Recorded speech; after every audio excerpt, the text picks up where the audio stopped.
e foram felizes para sempre. Uma frase que não sei se norteou a sua infância e adolescência, mas norteou bastante, bastante mesmo, a minha infância e a minha adolescência.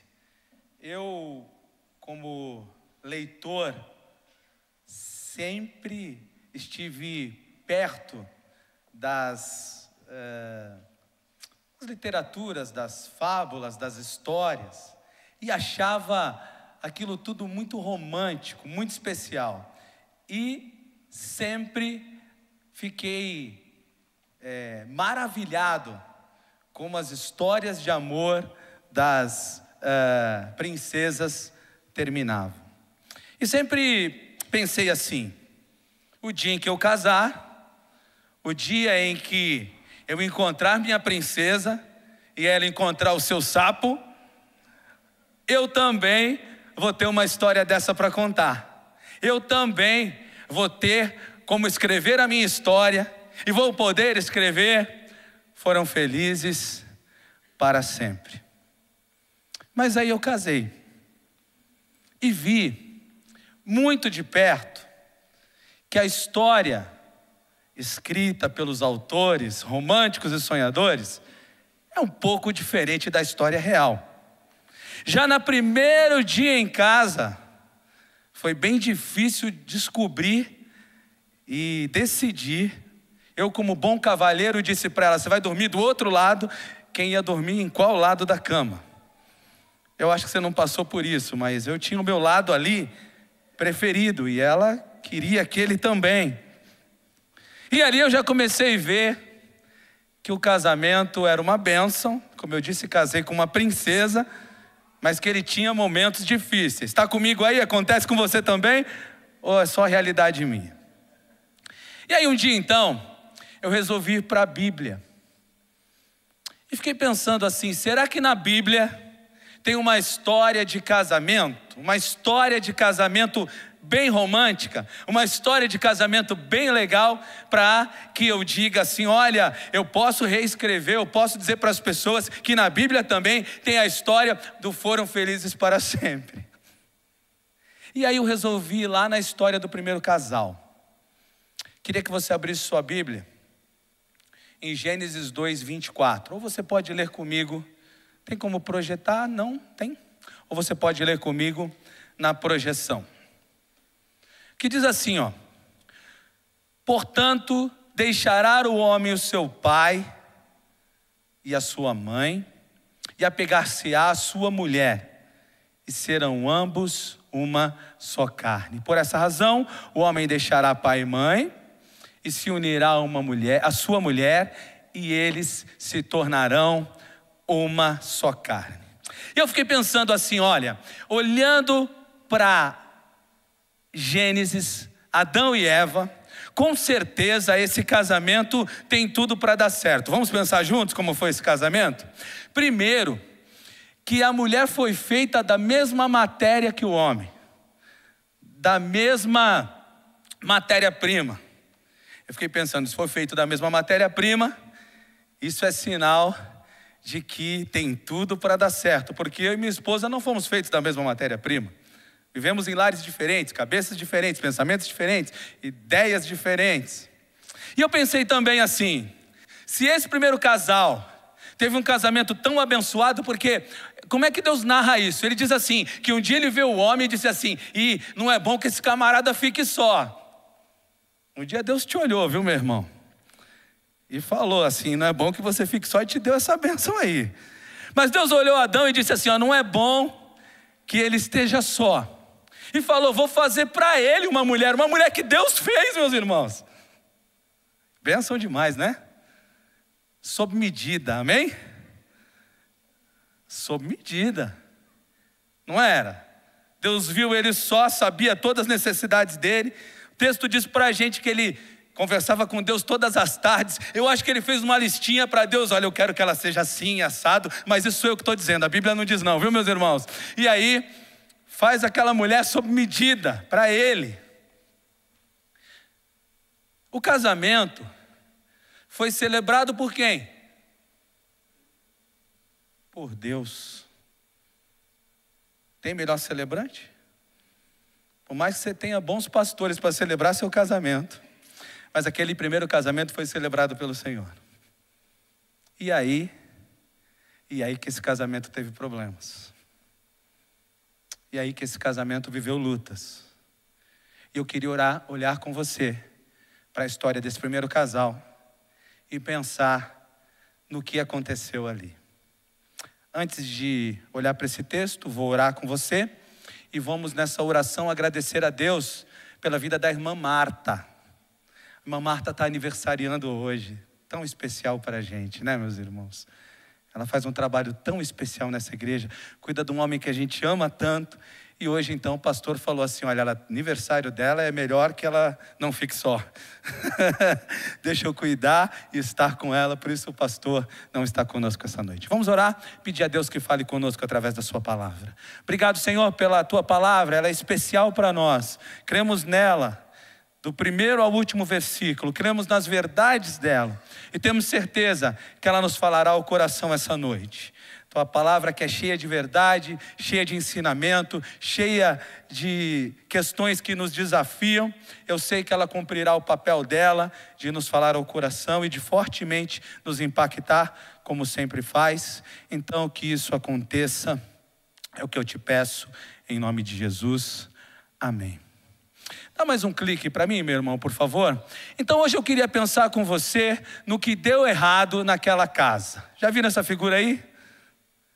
Já viram? É mais ou menos o que aconteceu ali em Gênesis. O que deu errado com a primeira família. Aí você vai falar assim, pastor, você tá bem? Bem de saúde? A voz não está, mas eu estou bem. Por que então que você vai falar do que deu errado lá? Porque a gente tem duas formas de aprender, meus irmãos. Ou a gente aprende com os acertos dos outros e a gente faz igual. Ou a gente aprende com os erros dos outros, para a gente não imitar nunca. Hoje a gente vai por um caminho diferente. A gente vai olhar o que aquele casal fez de errado, para a gente não fazer na nossa casa. A gente vai olhar o que deu errado naquele casal, quais foram os problemas, para a gente não repetir essas coisas. Então, eu queria começar com você aí, pensando sobre isso. Dá mais um clique para mim no slide, por favor, meu irmão. Pensando no que aconteceu lá com o primeiro casal. Primeira coisa que o texto mostra para a gente é que em algum momento houve divisão. Algum momento eles não estavam juntos. Algum momento um andou sozinho. E a gente vai pensar nisso em duas partes. Mas hoje, em primeira parte, eu quero pensar no que aquele casal talvez pode não ter entendido. E pode estar acontecendo isso lá na sua casa, ou na casa de alguém que é muito importante para você. Meus irmãos, eu cresci dizendo que eu queria encontrar uma mulher para me fazer feliz. Alguém fez isso também? Levanta a mão. Quem queria encontrar um homem para fazer feliz? Levanta a mão aí. Tá bom, os meninos de mão baixa aí. Eu cresci querendo encontrar alguém para me fazer feliz. Presta atenção no que eu estou dizendo. Esse é um conceito extremamente equivocado, extremamente incorreto, totalmente descontextualizado. Amar não é se apoderar do outro, não é dar ao outro a responsabilidade de nos fazer feliz, não é entregar para o outro a nossa vida e nosso coração e dizer assim, olha, agora essa bola está contigo e você que me faça feliz, viu? Imagina a responsabilidade enorme que isso traz. Mais do que isso, a gente precisa entender o nosso papel, não de ser completo pelo outro, mas de completar o outro, de fazer o outro feliz, de fazer de tudo para que o outro seja a pessoa mais feliz do mundo. Você já tentou fazer isso? Já tentou proporcionar para o seu cônjuge a semana mais feliz, o mês mais feliz, o ano mais feliz da vida dele? Já pensou em fazer uma meta assim? O que seria do seu casamento se você pensasse nisso? Se você colocasse isso como uma meta para ele? Se você colocasse para a sua família inteira a meta dizendo o seguinte: olha, eu como chefe de família vou fazer os meus filhos e a minha esposa as pessoas mais felizes do mundo. Mudaria a sua casa? Sim ou não? Sim? Mas acontece que esse mundo pós-moderno colocou no nosso coração que a responsabilidade de me fazer feliz é do outro. Eu tenho que cobrar do outro. E muitas vezes os aconselhamentos pastorais, quando as pessoas sentam na nossa frente, um olha para o outro e diz assim, eu pergunto: o que trouxe vocês aqui, meus irmãos? Pastor, ela não me faz feliz. E aí eu dou risada. Porque sabe que lá vem cajado quando fala isso para mim. Cajado bem afiado. Porque eu começo a colocar no coração desse casal a responsabilidade que a gente tem de fazer essa pessoa que está do nosso lado feliz. Irmãos, eu tenho 3 filhos. E eu tenho criado os meus filhos, não para buscar alguém que os faça felizes, mas para serem as pessoas mais especiais que alguém pode ter. Eu não sei se eu vou atingir o objetivo. Eu não sei se eu vou conseguir que eles sejam assim. Mas a minha meta é que meus 2 filhos, sejam os melhores maridos do mundo. Por isso, se você tem filha na idade deles, comece a orar, viu? E minha meta também é que minha filha, se você tem filho, não ore não. A minha meta é que minha filha seja a esposa mais dedicada do mundo. E lá em casa, eles me veem olhando para minha esposa, dizendo para ela: eu quero te fazer feliz. A responsabilidade de te fazer feliz é minha. Eu assumo essa responsabilidade. E quando eu falhar, eu quero que você me ajude, me perdoe e me diga. O que aconteceu com o primeiro casal? Eles por alguma coisa se dividiram. E talvez não entenderam o papel de completar. Deixa eu perguntar uma coisa aqui para vocês. Vocês acham que vocês poderiam sair daqui com uma meta semanal de fazer da próxima semana, a semana dos namorados? Olha que emblemático, a semana mais especial para a pessoa que está sentada do seu lado. Consegue mesmo? Então promete aí, se compromete. Diz aí: olha, semana que vem, eu já começo hoje. Você vai ver o que é ser feliz. Você não vai mais lá no seu trabalho reclamar para suas amigas que teu marido não te faz feliz. Você não vai mais precisar dizer que não tem ninguém lá em casa se esforçando para te ver bem e feliz. Para de terceirizar a responsabilidade. Olha, meus irmãos, meninos, meninas aqui presentes, lindos, mata essa bola no peito, nós estamos no tempo da Copa do Mundo, e fala assim: essa responsabilidade é minha. Eu casei com você, eu prometi para você, e eu vou te fazer a pessoa mais feliz do mundo. Pode prometer. Pode prometer, porque Deus vai te ajudar. Porque é interessante, porque esse é o objetivo de Deus. Ele te fez para isso. E às vezes a gente diz assim: Deus me fez para ser feliz. Frase errada. Frase errada. Deus te fez para fazer feliz. Depois que você fizer as pessoas que estão à sua volta felizes, sabe o que acontece? Isso volta para você, é como um espelho. Isso é como um espelho. Talvez você esteja pensando assim: mas pastor, tenho quase certeza que alguns estão pensando aqui. Eu tento. Eu faço tudo que essa mulher sonha. Eu faço tudo que esse homem quer. Será? Porque deixa eu contar aqui uma coisa para vocês. Às vezes o nosso padrão de felicidade não é o padrão do outro. A gente faz pelo outro, às vezes, o que a gente gostaria que fizesse por nós, mas não é o que ele gostaria. Então, se está difícil fazer o outro feliz, eu já disse isso para minha esposa certa vez: amor, eu não sei como te fazer feliz, o que você precisa? Porque eu queria fazer ela feliz levando ela para ver o jogo do Corinthians. Bom? Misericórdia? Não dava certo, meus irmãos. Então, descubra o padrão do outro, tá? Pergunta, diz assim: eu não sei não como é que é. Se você tiver vergonha, faz um e-mail, já foi, né? Um WhatsApp, eu ia falar e-mail, eu tô ficando velho, viu, meus irmãos? Faz um WhatsApp lá, como é que eu te faço feliz, mulher? E você diga a verdade, hein? Para depois não reclamar. Se ele tem mulher aqui orando para o marido perguntar, meus irmãos, tenho certeza. Eu tenho certeza. Se ele perguntar, você responda, por favor. E aí, olha, eu tenho certeza que muita coisa vai mudar. Amém? Vamos juntos aí? Quem fez uma promessa aqui hoje, hein? Levanta a mão que eu quero ver. Eita, os corajosos. Eu vou te fazer, essa semana é a semana dos namorados, meu. E bênção, viu? Dá mais um clique aí no slide para mim, por favor, meus irmãos da projeção. O que nós aprendemos com as diferenças? Talvez Adão e Eva podem ter tido dificuldade com isso. Talvez lá na sua casa você diga assim: tá difícil fazer essa mulher feliz porque a gente é tão diferente, a gente pensa tão diferente, a gente quer coisas tão diferentes. Bom, você já ouviu frase feita, ela é feita, mas ela é verdade. Se são iguais, um não serve para nada. Se são iguais, para quê? Diferente tem a importância. Basta a gente aprender a relação de completar. Quem é bom com dinheiro na sua casa? É você ou ele? Deixa quem é bom com dinheiro cuidar. Ela falou rapidinho ali, né? Quem é bom com dinheiro que cuida do dinheiro. Quem é bom com a comida? É a mulher sempre que tem que fazer comida? Mulheres, protestem, me ajudem. Não! É isso aí.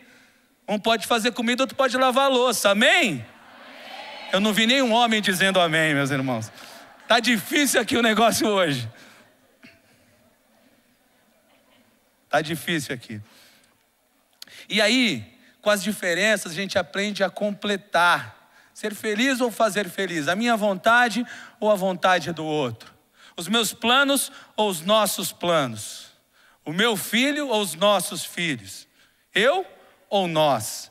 O mundo do hedonismo, o mundo da busca pelo prazer o tempo todo tem deixado a humanidade egoísta. Eu tenho direito a um tempinho sozinho aqui no quarto. Eu tenho direito a gente estar reivindicando por direito o tempo todo. Não esqueça que quem tem muitos direitos tem muitos deveres. Entende isso? Então, não esqueça disso. Dá mais um clique para mim, meu irmão, por favor. Qual foi o outro problema do primeiro casal? O texto conta para a gente, e o livro Silêncio de Adão dá essa história de uma forma bem linda. Se você puder ler o livro Silêncio de Adão, é bem legal. Que Eva ficou sozinha com a serpente. Eva ficou cara a cara com a serpente. E o que foi isso? Geralmente, nas brincadeiras aí, o pessoal acusa Eva pelo pecado original. Quem já ouviu sobre isso? Eva que comeu, Eva que ofereceu a Adão. Então, Adão deixou Eva sozinha. Deixou Eva sozinha, cara a cara com a serpente. Cara a cara com o inimigo. Cara a cara com quem ia destruí-la. Cara a cara com quem ia fazer mal. Meus irmãos, às vezes deixamos de ser uma só carne, porque acabamos deixando o outro só em dias difíceis. O casamento não é um lugar para cada um ter o seu espaço, viu? Você casou, virou tudo coletivo. Virou tudo de vocês, familiar. E não é lugar para deixar ninguém sozinho. Nem espiritualmente, nem emocionalmente, nem em meio aos grandes problemas da vida. Como somos uma só carne, meus irmãos, se o esposo está sofrendo, a mulher precisa sofrer também. Se a mulher está sofrendo, o esposo precisa sofrer também. Não podemos ficar alheios ao sofrimento do outro. Essa história de o problema é teu, te vira. Alguém já disse isso? Não precisa levantar a mão, não. Misericórdia. Se a dor do teu cônjuge não está doendo em você, tem alguma coisa errada, vocês são uma só carne. É preciso dividir as lutas, os problemas, o choro.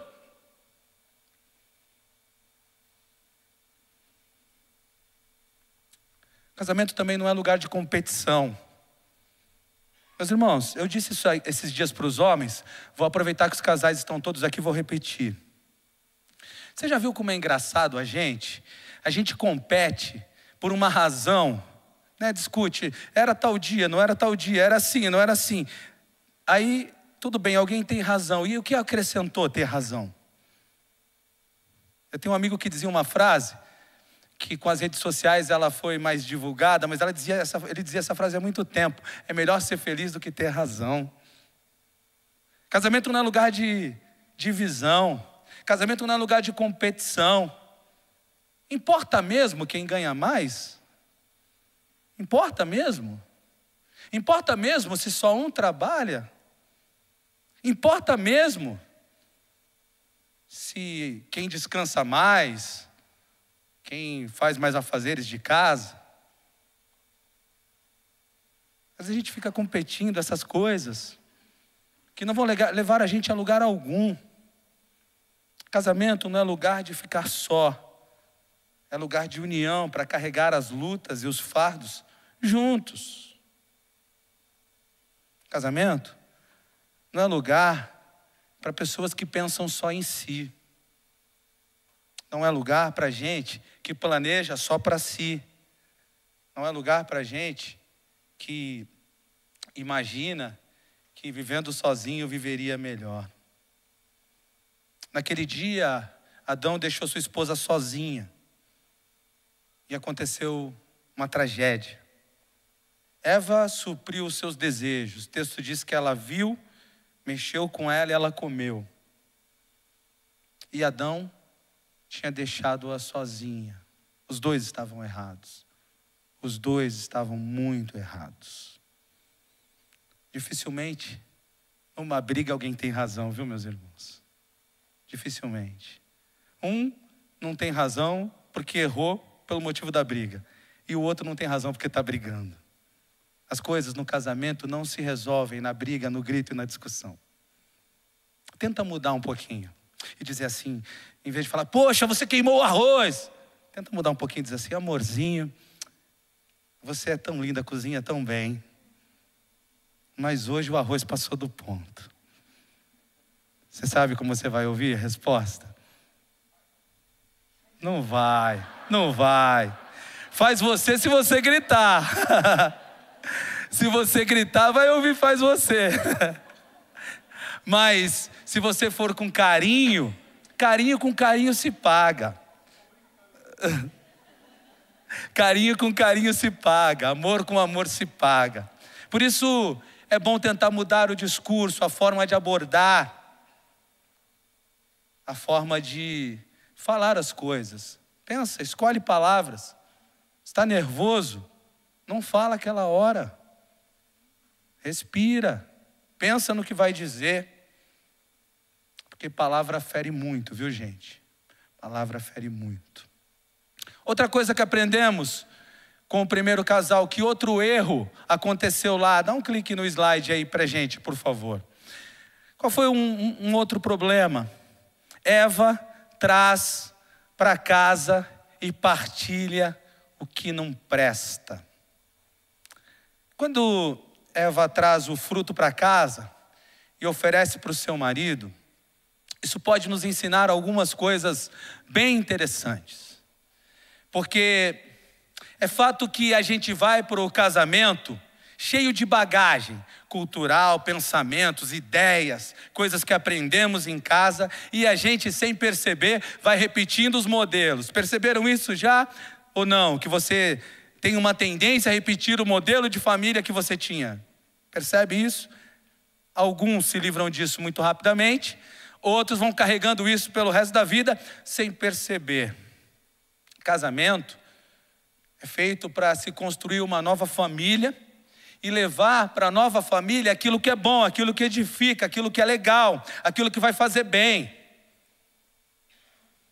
Uma vez, conversando com um casal de amigos, ela bateu forte no marido aquele dia, viu, irmãos? Um bate-papo assim, ela falou assim: minha mãe tinha razão. Eu não sei porque eu casei com ele. Ela sempre falou que homem não presta. E aí ela emendou: desde o primeiro dia de casado eu disse para ele que minha mãe me ensinou que homem não presta. E ela levou isso para o casamento dela. Essa ideia de que homem não presta. Muitos não dizem, muitos não verbalizam questões que trazem lá da sua família, mas trazem. E casamento não é lugar para a gente trazer questões da nossa família. A gente precisa montar uma nova família, a gente precisa fazer diferente, a gente precisa trazer o que é bom. Muitas filhas viram suas mães sofrerem. E às vezes, equivocadamente, a vida toda não confiam nos seus maridos.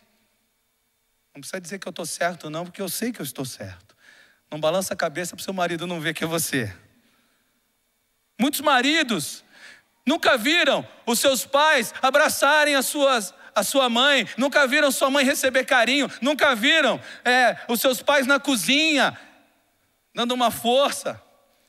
E aí repetem os modelos, trazem para casa cultura, ideias que não deveriam estar naquele lar, mas trazem.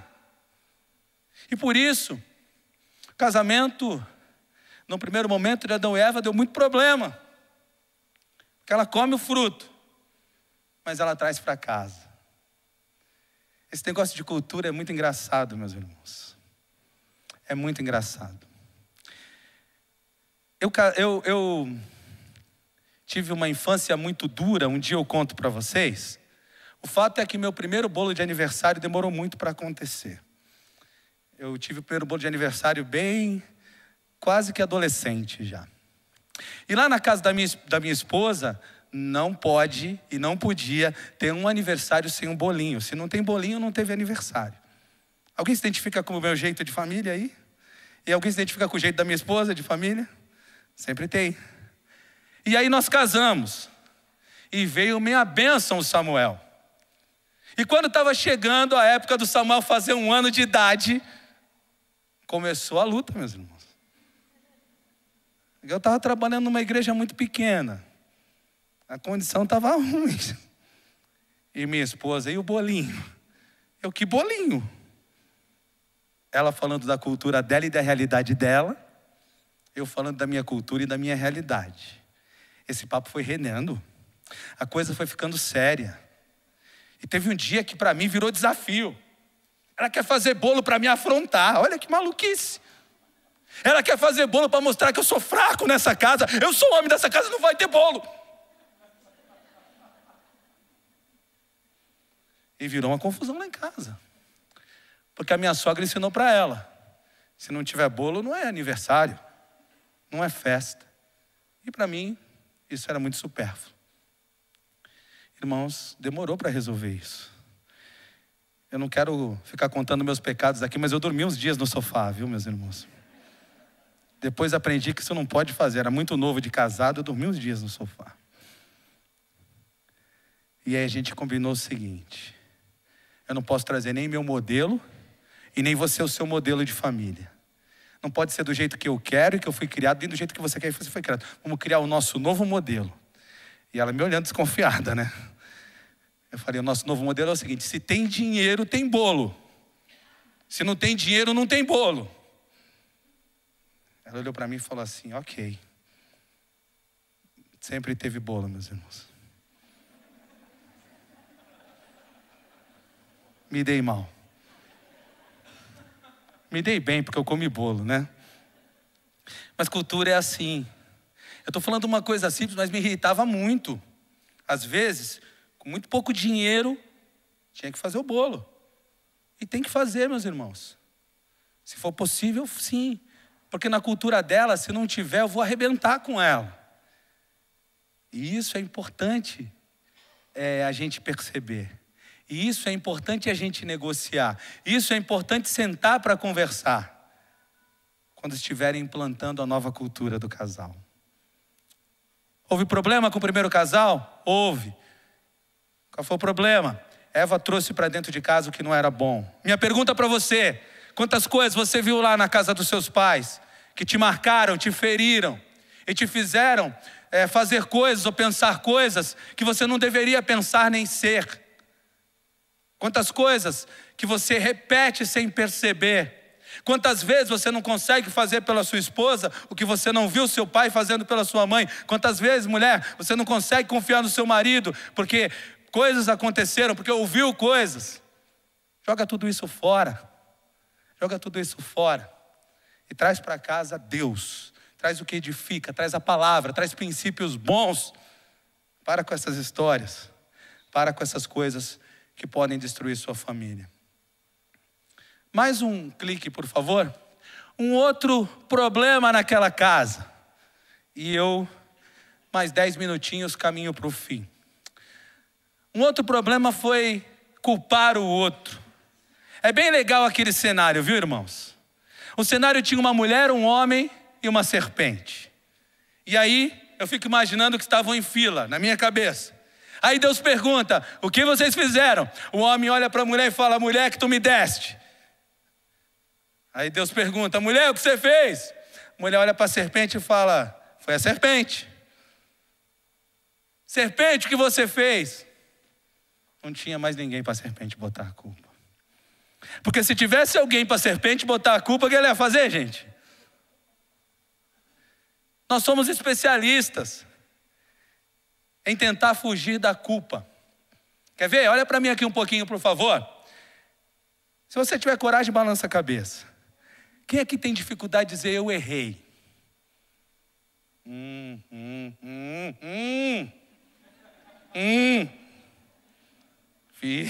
Vi também, amém. Pode baixar o braço. Sabe por quê, meus irmãos? Primeiro porque a gente não entendeu direito a nossa humanidade. A gente vai errar sempre, a vida toda. Eu estava aqui contando meus pecados para você, ó. A gente vai errar muitas vezes. E dizer eu errei, talvez seja uma das atitudes mais lindas e de maior coragem que alguém possa ter. Mas lá em casa, a gente ouviu que não erra. Talvez a gente não tenha visto nossos pais dizerem que erravam. Eles aprenderam lá na cultura antiga deles que eles precisavam ser firmes, durões, que eles precisavam mostrar firmeza, que eles não erravam. E aí, talvez isso tenha feito com que essa ideia equivocada tenha vindo para o nosso lado. Culpar o outro vai fazer o seu casamento ser destruído. Se você continuar nesse caminho. Culpar o outro por culpas que ele tenha ou não tenha, só vai trazer tristeza, decepção, luta, sequelas. Quando Deus encontra aquele casal, Deus dá o exemplo correto. Primeiro ele os deixa admitir a culpa. Eu tenho uma crise teológica. Eu fico pensando se Adão olha para Deus e fala assim, sim, eu errei. O que será que iria acontecer? Essa é a minha crise teológica. Mas Adão foge do erro. Eva foge do erro. E aí, além do pecado de comer o fruto, há o pecado de tantas coisas dentro dessa ideia de fugir do erro. Talvez essa noite seja uma noite para você refletir sobre duas coisas. A primeira, para de apontar o dedo, para de culpar. Para de achar no outro os erros que ele comete. Meus irmãos, eu não sei se você gostaria, mas eu não gostaria de ter uma câmera filmando meus pensamentos, minhas ideias e o que eu faço e o que eu falo 24 horas por dia. Por quê? Porque eu não acerto o tempo todo. Então, vamos entender que se a gente não acerta o tempo todo, a gente não tem condição de cobrar que o outro acerte o tempo todo. Entende isso? Consegue perceber isso? Segundo problema é que eles, quando a acusação, dificilmente acontece perdão. Acusação é o oposto de perdão. Então lá na sua casa, trabalhe o perdão. Tem alguma coisa que houve culpa, houve problema, machucou? Deixa isso por aqui hoje, viu? Essa dor, essa luta, essa marca. E volta para casa mais cheio de misericórdia, de amor e de vontade de olhar os acertos do outro, as coisas boas do outro. Você vai ver que isso não é muito comum para você. Você vai ter que se exercitar para fazer isso. Isso não é o teu natural. O teu natural é ver quando está errado. Se eu pegar aqui um lençol muito grande e der um pingo de caneta nele aqui e mostrar o que vocês estão vendo, Sabe o que vocês vão responder? O pingo de caneta no lençol. Vocês não vão ver o lençol. Vocês vão ver a mancha. Nossa mente é treinada para buscar os erros. Então, acaba com isso. Veja o que é bom. E para de acusar, para de apontar erros, porque isso não vai fazer bem para a sua família, tá? Deixa eu falar uma coisa aqui para vocês rapidinho. Minha esposa pode confirmar para você, se você quiser conversar um pouco com ela sobre isso depois, faça isso. Eu sou extremamente exigente. Parece ser assim, quem convive comigo aqui? Extremamente exigente. Sabe o que aconteceu? Eu tenho um filho extremamente ansioso. Meu filho mais velho, Samuel, chega perto dele e você vai ver o que a minha exigência fez com meu filho. E graças a Deus que eu percebi isso muito rápido. Graças a Deus que eu estou conseguindo contornar isso. Graças a Deus que eu consigo cobrar uma coisa e elogiar duas hoje em casa. Mas muitas pessoas estão em depressão, não se sentem bem, porque ainda ouvem a voz do exigente pai, da exigente mãe, daquele que só criticava, daquele que só dizia: olha, você não vai dar certo na vida. Essa voz continua ressoando em muitos corações por causa de acusação. Por isso, eu queria que você hoje, em nome de Jesus, saísse curado disso. E se existisse em você, na sua casa, no seu lar, ou se alguém muito exigente, muito acusador, trouxe sequelas para a tua vida, eu queria que isso fosse arrancado de você essa noite, pelo nome e poder de Cristo Jesus. Pelo nome e poder de Cristo Jesus, você saísse daqui curado de marcas que alguém te causou. Você deve estar assim, pensando: mas o Alípio abriu a vida dele assim, do filho dele? Sim. Porque eu acredito que é assim, mostrando também onde eu erro, que eu consigo ensinar melhor vocês. E que vocês vão prestar mais atenção no que vocês estão fazendo. Foi até muito gostoso, porque aconteceu hoje. Meu filho mais velho chegou com uma nota 10 e uma nota 9 da escola, 9,5. Veio correndo, mais velho não, do meio, sentou no meu colo e me trouxe as provas. Aí eu olhei para ele e sabendo que eu ia pregar sobre isso, eu falei: filho, é um 10 e um 9,5, que emoção, que bom ver você indo bem na escola. Mas se você me trouxesse um 6 ou um 7, o que você acha que o pai ia fazer? Ele olhou para mim e falou assim: eu acho que você ia me incentivar a tirar uma nota melhor. Eu falei: puxa, eu estou ficando curado. Deus está cuidando do meu coração. Eles já perceberam que em vez de acusar, eu decidi incentivar. Que tal levar essas coisas para dentro da sua casa e para dentro da sua família? Outra coisa que aconteceu naquele casal. Dá um clique para mim no slide, por favor. É esconder-se de Deus. Quando eles percebem que erraram, que se perderam, o texto bíblico diz que Deus chega no jardim e pergunta: cadê vocês? Para mim esse é o maior exemplo de que Deus tem muito senso de humor, irmãos. Deus brincou de esconde-esconde lá com o casal. Claro que Deus sabia onde eles estavam. Mas eles, por vergonha dos erros, se esconderam. Tá aí, meus irmãos, uma coisa interessante. Ter vergonha dos erros é bom? Sim? Excelente. Esse é o caminho. Mas qual é a segunda coisa que devemos fazer depois da vergonha? Consertar, resolver, assumir. Não se esconder. Não jogar para debaixo do tapete. Talvez esse princípio, essa ideia de se esconder, de esconder o erro, jogar para debaixo do tapete, tenha feito muito mal para aquele casal. Aprenda a dizer: eu errei, e assumir as consequências disso. Aprenda a não buscar fugir das suas responsabilidades.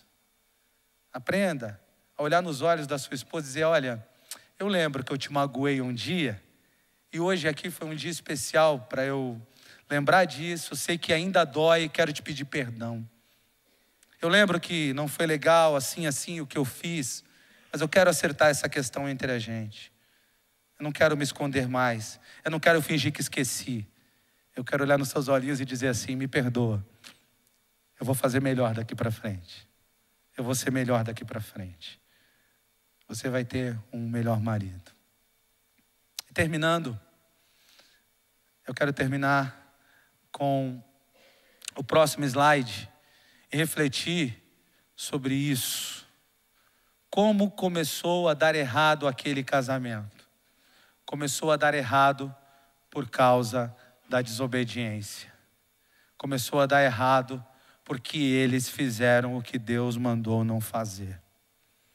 Meus irmãos, o caminho da obediência, muitas pessoas acham um caminho duro, eu acho um caminho seguro.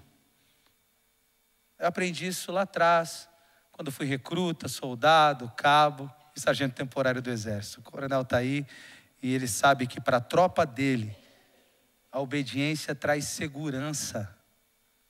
A obediência traz a certeza de que você está andando dentro do procedimento correto e isso provavelmente vai dar certo. Pode dar errado, mas andar em obediência, fazer o que é certo, fazer da forma como você aprendeu, provavelmente vai dar certo. A probabilidade de errar, pensando no mundo lá fora, quando está fazendo certo, quando está dirigindo certo, a probabilidade de bater é pequena. Então, aquele casal, pensando em casamento, em Deus, a obediência é 100% de chance de dar certo. Pensando naquele casal, pensando em Deus e pensando na gente, que a obediência seja a nossa bandeira. Que a gente entenda que a Bíblia tem princípios para o casamento e para a família. E que a gente busque viver essas coisas, porque essas coisas nos deixarão seguros. Farão bem para a nossa família, farão bem para o nosso casamento. Nos levarão no lugar certo. Encerro, então, último clique aí, por favor. Dizendo aqui uma coisa. Adão, Eva, erraram. A gente viu aqui que aquele casamento que tinha tudo para dar certo, feito da mesma matéria, feito por Deus, sob medida. E nessa história não tem foram felizes para sempre. Nessa história não tem. Mas sabe, mesmo com tudo errado, eles podiam contar com uma coisa que a gente pode contar aqui essa noite. Eles puderam contar com a graça de Deus, com o cuidado de Deus. Se você continuar lendo o capítulo 3 de Gênesis, você vai ver que Deus providencia amorosamente o perdão para aquele casal, para que eles continuassem tocando a vida. Deus promete a Eva uma descendência que traria para ela cura, para a mulher, para o homem, para a humanidade. Mas Deus mata um animalzinho e faz para aquela família roupas, porque a partir do pecado eles perceberam que estavam nus. Talvez, meu irmão, você olhe para o seu casamento bem parecido com os slides que eu mostrei antes. Tudo muito nebuloso, muito complicado, muito difícil. Mas olha, contando com a graça de Deus, buscando nele força, buscando resposta nele, buscando ajuda nele, não há casamento que possa ser desfeito, não há casamento que não possa ser abençoado. O Senhor, assim como fez com Adão e Eva, está aqui essa noite, pronto a tocar na tua vida, a fazer da tua família uma família melhor, a fazer da tua família uma família especial, vitoriosa. Mas para isso, você precisa pedir ajuda para Ele, contar com Ele, deixar que a mão poderosa dEle te guie, deixar que Ele entre no teu lar e na tua família. Por falar nisso, você já convidou Cristo para fazer parte da sua família? Se não convidou, façam. Porque a minha família é uma família de sucesso hoje, graças a Deus. Não por minha causa, não por minha capacidade, mas porque tem Cristo lá naquele lar. E Ele tem feito diferença na nossa vida. Que essa noite a gente olhe para esse casal, Adão, Eva, e aprenda o que não fazer. Mas acima de tudo, a gente perceba o amor de Deus com esse casal. E com isso perceba o amor de Deus com cada um de nós. E que isso seja nos lembrado. E o Senhor nos toque e nos ajude a depender dEle. Para que o nosso casamento seja de fato um casamento muito especial. Amém? Quero encerrar orando por você. Lembrando que você recebeu alguns desafios enquanto eu falava aqui. Então, ponha-os em prática. Você pode baixar sua cabeça, por favor, e colocar sua vida diante do Senhor, sua família, seu casamento, seus filhos. Você pode conversar com o Senhor sobre a sua família, sobre como anda, como está seu coração, como está o seu casamento. Você pode aí no seu lugar falar com Deus e pedir para Ele, se necessário for, para Ele entrar com providência, para Ele tocar, para Ele vir fazer parte da sua família, para Ele guiar a sua família. Você pode aí conversando com o Senhor, falar com Ele: Senhor, tem coisas erradas que precisam ser acertadas. E falar com Ele sobre quais são essas coisas. Você pode se comprometer com o Senhor a ser um pai melhor, uma esposa melhor, um marido melhor, filho melhor. O Senhor está aqui. É interessante a capacidade dEle de ouvir cada oração. Ele está te ouvindo, tete a tete contigo nesse momento. E que nesse momento que Ele está te ouvindo, você rasgue o teu coração com Ele. A sua família não foi construída para se destruir. O Senhor quer fazer com que famílias sejam vitoriosas. Busque-o para isso essa noite. Obrigado, Senhor Jesus, pela oportunidade de estarmos aqui na Tua presença. Assim como Adão e Eva estavam aquele dia, estamos nós aqui também, diante de Ti, com todas as nossas lutas, nossas dificuldades, mas também cheio de certeza que o Senhor é Deus poderoso, que o Senhor tem resposta para todas as nossas orações e todas as nossas necessidades. Obrigado pelo privilégio que temos de ter em quem buscar socorro. Obrigado, Senhor, porque Tua mão está estendida. E a minha mão agora vai em direção à Tua, Senhor.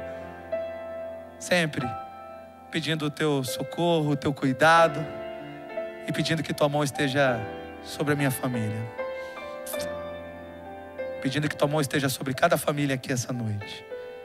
Pedindo que poderosamente o Senhor visite cada um aqui. E que o Senhor faça coisas maravilhosas nessas famílias aqui representadas, Pai. Obrigado pela linda oportunidade de estar contigo e de ter essa possibilidade de nos reunirmos aqui enquanto famílias e casais. Refletir sobre isso tem sido bênção para cada um de nós. E que o Senhor agora nos dê uma semana de paz, um final de semana abençoado. Já coloco diante de Ti o alimento que vamos consumir. Obrigado por ele. E que o Senhor com as Tuas mãos poderosas o abençoe. Em nome de Jesus. Amém.